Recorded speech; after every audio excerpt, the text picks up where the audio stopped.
Hey, this is Andy Powell of Wishbone Ash, and you're listening to the Total Kit Car on YouTube. Hi, my name's Steve Hall, editor of TKC Mag and TotalKitCar.com. Welcome to the Total Kit Car YouTube channel and another episode in our Historyfile series. A nice short but sweet one this time. It's probably, the car in question never really stood out for any particular reason.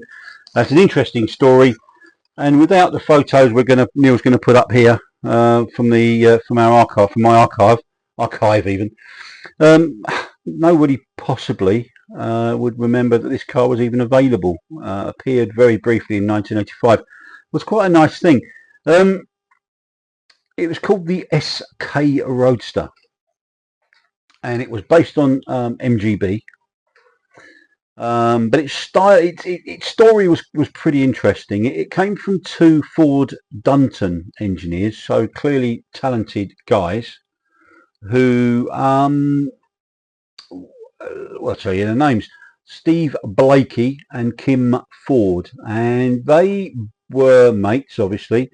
They both fancied a Morgan, I guess a 4.4 or a +4 or something, but didn't fancy the idea of waiting on the list that Morgan always seemed to have.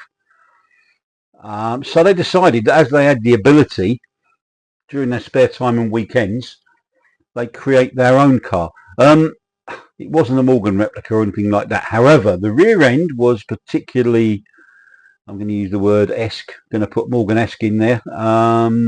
Front, certainly to my eyes, looks a bit of an influence from the Allard J2X, maybe the J2.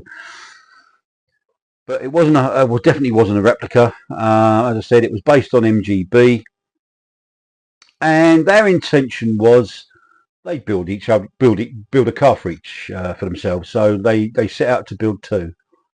And as one of our shops, we only managed to get in the archives only one colour photo, which is unfortunate. But I always think that black and white gives a lovely bit of soul and a bit of purity to proceedings, and I love it. I love a black and white photo.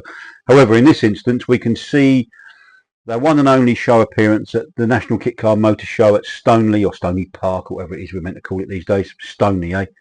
That's us Kit Car folk know it. In 1985, that one and only show appearance, and we see a white one and a red one. They weren't. I think they completed the car, or their cars, I should say, which cost them the princely sum of £1,100 each. Can you believe that? And I do recall it was a well-built thing. It probably didn't know what it wanted to be in terms of styling, as I've already described, but it was a nicely built thing. Clearly, those guys knew what they were doing, because, as I said, you don't get to work at Dunton, or you didn't get to work at Dunton without being half clever, really. Not wishing to be patronising or anything like that. They had no real intention to, I don't think, become a kit car manufacturer, but I don't know. I guess it was the inevitable. Oh, that's nice. Why don't you try selling a few of them? So they hastily created a company called SK Automotive, which was always part-time, always evenings, and always took second place to their day jobs, which they would do, of course. So they went to Stoneleigh. They were looking to, if they could, be interested in supplying a couple, but they didn't. Ultimately, the only two that were produced were the one each for Blakey and Ford. Incidentally, they were based in Langdon Hills, which I believe, my Essex geography isn't brilliant. I think it's near Basildon, actually. I did go and see him in 1985. I did go and see him. I'm sure I went with Peter Coxhead, but forgive me, it's 40 years ago, for goodness sake. I'm recording this in August 2025. But it's something that came across. I was looking for something else in the filing cabinet the other day, the archive, and I came across this car, and I thought it actually looks quite good. And sometimes it always brings back these memories, and it's a good memory of that car. Anyway, they didn't sell any more. Then they just concentrated on their day jobs, which and that was SK Automotive.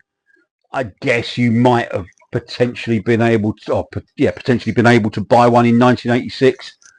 But I think, for all intents and purposes, 1985 was their little go at Stoneleigh, and there could well have been an advert or two in the kit car press of the day. I don't honestly recall, but there probably was. My goodness me, that biplane's going over the TKC towers very low, but there you go. So that's that. Just a quickie, really. I don't know, regular. If you read my magazine for the years, you know I'm into my guitars, and you know I'm into music in a massive way. I'm guessing some people of my generation, really, it was not a good song that was, who possibly like the same sort of music that I like. And just a quick tip for you, really. I've got no reason to promote this guy's channel or this person's channel, but my friend sent it to me the other day because he knows I'm a massive Led Zeppelin fan. Now, Led Zeppelin, I've always loved since a kid. I've loved Led Zeppelin. I don't listen to them as much as I used to, but they're always there when I want them, if you know what I mean. And if I'm stuck on a long road trip in the car, or I'm stuck in traffic, sometimes it's just a bit good to put on Led Zeppelin 4 or something, or Houses of the Holy. I like that one. That's one of my favourites. But anyway, this video a friend of mine sent me, and I've got to say, I worship at the temple of Robert Plant. I think he's absolutely wonderful. I must also be honest, I've not quite enjoyed some of the folkier stuff that he's done in recent years, although I respect him for doing it, and I know they're great albums that will receive really well. But I